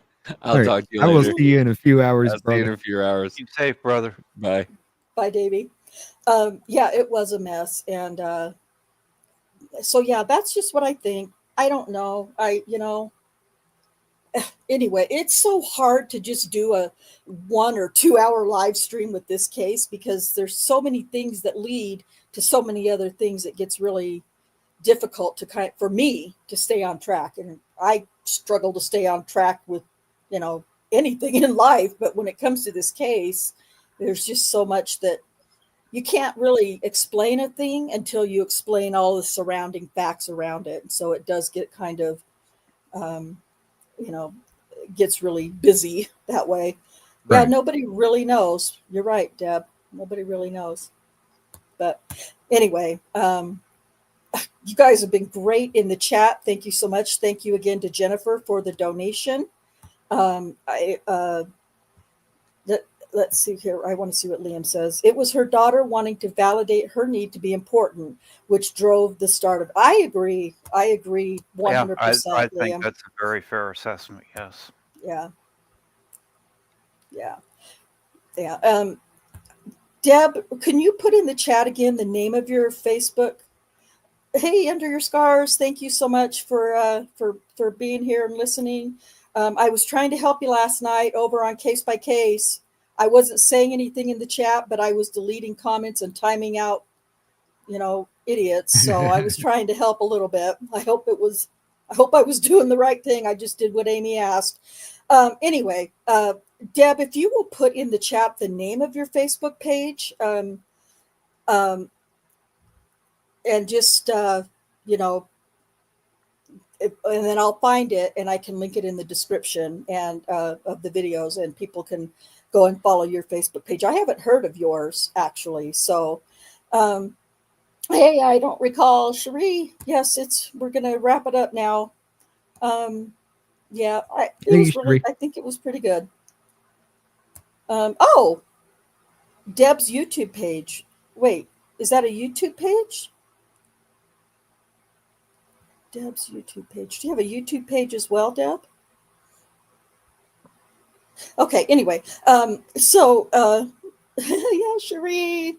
So we'll wrap this one up. We're going to do some recordings in the next few days or week.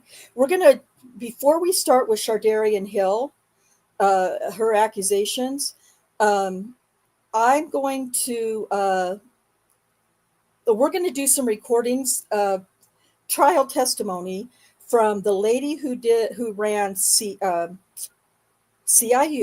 in Varuna, the lady who did dispatch or talked about the CAG calls, and something that I think you're really, really going to appreciate that I wish I had done a long time ago.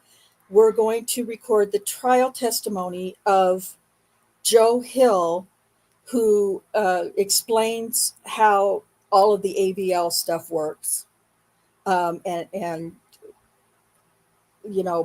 gives more detail about how it works, the different parameters around AVL.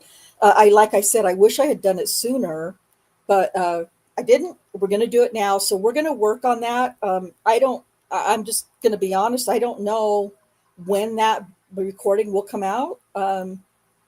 Depends on how many people I can get together to record the testimony. So I'd like to say by Sunday, but I don't know. I can't make a promise. I told you guys I won't promise anything anymore. So anyway, that's the next project before we start working on Shardarian Hill, her accusation. I need a break. I need a break from all the sexual deviance talk for sure. Hey, I don't blame you. Spoiler alert, at least one of the support staff is dumber than the detectives. Oh, Jesus. Yeah, it's true. This is going to be hard to actually get through, isn't it? What? This whole reading from these people, I'm going to struggle with this stupidity. Well, yeah, I mean, that's why, the more readers we have, the better. Yeah, that's my whole goal, is to make sure that every single trial transcript gets memorialized by reading it out loud on my channel. So if and definitely if you need to take breaks, absolutely, because it is hard. It's hard to get through. I'll be there. I'm gonna work right along with it, but it's just gonna be like, me. It's just like it's a trigger for me. I cannot stand the stupidity. And especially when you're talking about a man's life on the line, stupidity should never be an equation in this. It shouldn't. And this is too much. There's no way any thinking human being could rationalize any bit of even what I've read and said, yeah, he's guilty. I know. And we've already read most of the trial transcripts. What we're going to do next, though, I'm going to continue reading the trial transcripts. Next time, once we finish with Adara Gardner's case, we're going to start reading all over from the beginning. We've already read the opening and closing arguments, and that's on my page, on my YouTube page, or channel. So we've already done that, but we're going to then start rereading these trial transcripts with all of the witnesses, because when we first started, we weren't able to get the witness transcripts. So we're going to start all over, and we're going to follow the trial timeline when we start reading over, and put it in line so that it makes more sense. And people could. It's going to be out there, and it's going to get heard, and it's going to be, people are going to have to, they can listen or not listen. I don't really care, But it's going to get out there, and the truth is going to be shared from the beginning once we get through Adair Gardner. So anyway, so it's going to be a long process, Rich. It's going to be a long time. So hope we're all cozy with each other. And that's something I'm starting to work on in the Discord group. For those of you that are on Discord, I've already created one of them. Rhonda and I talked a little bit, and I'm starting to take the transcripts from the trial testimony and put them in threads in the order that the witness testified, so that you can go through, and by reading that, in later testimony, when a witness is asked about something, you have a better understanding of what the previous witness that they said this witness testified, or we heard earlier testimony. Right. That way jumping around can be very confusing when it comes to the transcripts. It is. Yeah, for sure. So yeah, Rick's going to help me get that all worked out, and we'll get it all organized. I don't know. You know what? I'll just talk to everybody else. I'll talk to Cherie, because it really depends on how she feels about it. We could just call it done now and move right into starting over with the Janie, following the exact trial transcript reading, and not even waste any time. I mean, because there's already a video out there with Shardarian Hill and Adara Gardner. So I don't know. That's something we should consider, Cherie. Maybe just do what we plan now, reading Joe Hill's trial testimony, and then just start over and follow the trial timeline, reading the transcripts. It's repetitive, but I don't think it's repetitive enough. So, and Regina and Sarita. Yeah, we'll talk about it, Cherie, because I think that's what we'll do. Rick, what do you think? That works for me. I am available to read, to do it in whatever order you want to do things, and you just let me know when I need to be there to read. The same here. If I can do it, I'll do it. I know. I love you guys. You're awesome. Yeah, that's really helpful. We're going to talk about it, and I think that's what we might do. Like I said, if you really want to jump ahead and hear the other accusers' stories, there's older videos on the page that you can go through and find and listen to if you want to. Deb, that would be great. Yeah, sure. You can add the videos to anything you want to, share them, talk about them. It needs more notice or awareness. So absolutely. Anyway, Penguin, thank you for being here. It was great to see you as well. Michael, thanks for dropping in. I appreciate all of you who have been in the chat and commenting and questions and comments. Thank you so much. We're going to call this one done. Rich, I'll see you on your podcast later. Yes, and everybody else, until next time, hopefully something on Sunday, we'll see. But until then, peace out.